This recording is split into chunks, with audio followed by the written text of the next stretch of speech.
Hi, my name is Clarissa Zander, and I am going to be speaking about a health issue in North Carolina from the point of view of a health systems management student. Flashback to your sexual education experience in middle school specifically. How was it taught? Who was taught it? Did you even have a sexual education experience? Was it even taught in your school? And how has that information relayed into your adult life? We should support sexual education in middle schools specifically to lower abortion rates, decrease the risk of sexually transmitted diseases, and to improve population health. As leaders, we have to understand why this is an issue. Leaders are supposed to look out for their pack, their community, and we have to understand the importance of it.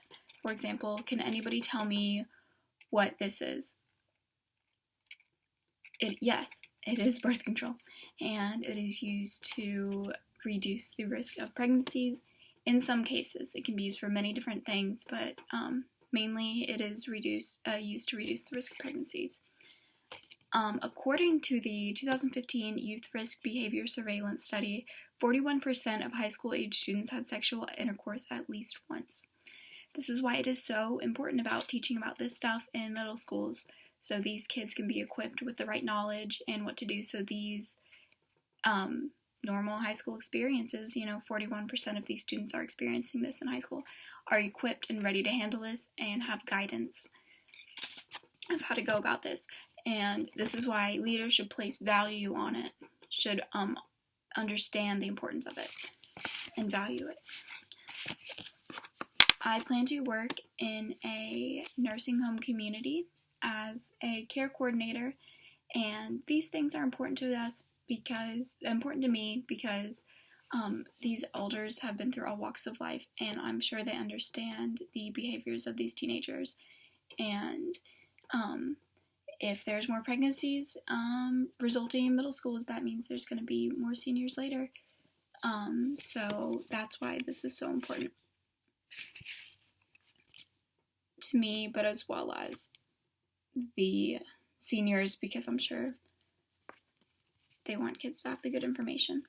According to psychus.org, 31% of North Carolina middle schools taught students all 20 critical sexual health education topics. This deprives these children of these information because if 70% of them aren't learning this, they're not going to have that necessary knowledge to relay into the adult world. This delays their development and their relationships, most importantly, and it leaves them unaware of what to do in these situations. And this is happening in our community, North Carolina, so the children around us. This is why it's so important for us as leaders to step up and acknowledge this and try to fix it. Even more scary, psychus.org also states that 51% of North Carolina middle schools taught how to correctly use a condom. That is half of all middle schools in North Carolina taught how to correctly use a condom. They are ignoring, again, the statistic I brought up earlier, how that 41% of high school age students are having this sexual intercourse, and this is the information that they need, but yet only half of these middle schools are teaching this. And it is important to talk about this in middle schools because these children are exploring their bodies. They're reaching that age to where they're going to be engaging in sexual intercourse, and they need to know this as they reach this point in their life. A value is something that you uphold that is near and dear to you. And as leaders, valuing this information and valuing the impact of teaching accurate and correct sexual education will ultimately be a way of resolving this. A top-down approach would be useful in the school boards. Sending clear instructions to the middle schools from the corporate down to the very school would be an accurate way because we can ensure that they're being taught all these things, how to correctly use a condom, birth control options, contraceptives, and a big part of sexual education is relationships, and that is another thing. that will be taught. This is an ethical challenge because some parents are more slightly conservative and they do not want their children to learn about sex and stuff. But again, they're mistaken because 41% of these children are engaging in sexual intercourse.